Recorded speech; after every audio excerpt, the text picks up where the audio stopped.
Hey Bearcats, it's been a few days. I've been on a trip.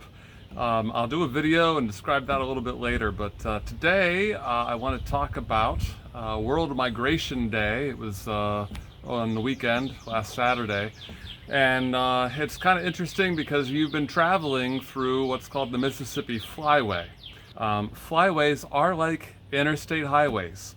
Perhaps you've heard of an interstate highway before. Maybe you've even traveled one recently. Of course, I know you have. But flyways are like those, particularly one that might go from north to south. Bird migration routes will usually follow, north-south mountain ranges because that's easy to follow. The birds know where they're going. The same is true with the Mississippi River and its tributaries. Mississippi River goes north and south, and the birds will be able to keep on track as they follow that. Now, what's different between a migratory flyway and an interstate highway, among many different things, but what I will emphasize is that the interstate highway is a narrow path of travel lanes with relatively narrow shoulders as well, and so you are restricted on exactly where you can drive without going off the road. Birds, on the other hand, are way up high, and they are able to just use a more general path of motion through the air. And for that reason, the boundaries of a flyway, like the Mississippi Flyway, are indistinct. How far you go, the birds go east or west from the Mississippi River and its tributaries, just depends on a lot of factors, weather, like rain and snow, among them. Now, there are lots of flyways. There's the Mississippi Flyway, and to the east is the Atlantic Flyway, and to the west are Rocky Mountain Flyway, and so on. And there's very little amount of land mass that is not part of a flyway.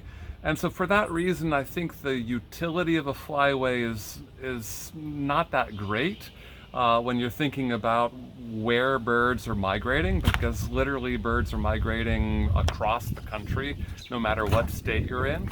But what's more important, and this is where the flyway concept is useful, is what the birds are doing while they're on the migration.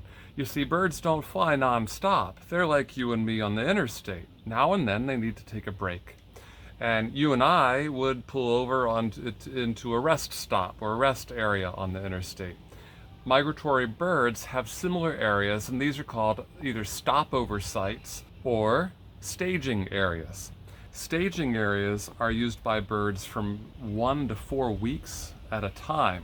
Again, during migration, they will stop, and during those longer periods, they will get extra rest, they will get extra food, perhaps gain a lot more weight that they have lost during the migration, because migration is all about, marathoning. They are burning calories continuously as they fly.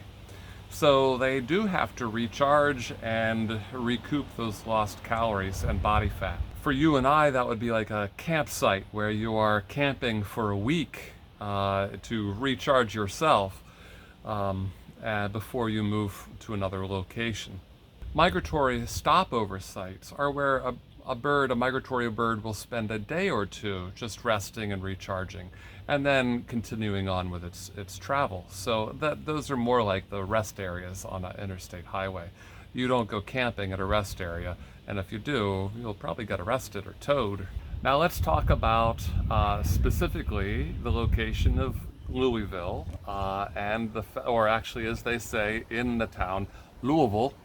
As you're looking for birds in Louisville, Kentucky, you might find a warbler called the Tennessee Warbler. The Tennessee Warbler only shows up twice during the year in Louisville, Kentucky. I've got a graphic that I'm putting on the screen now that shows a variety of warbler species. These are neotropical migrants that go from Central and South America in the winter to North America in the summer to breed. The Tennessee Warbler only shows up in Louisville in the month of May, and again in September and October.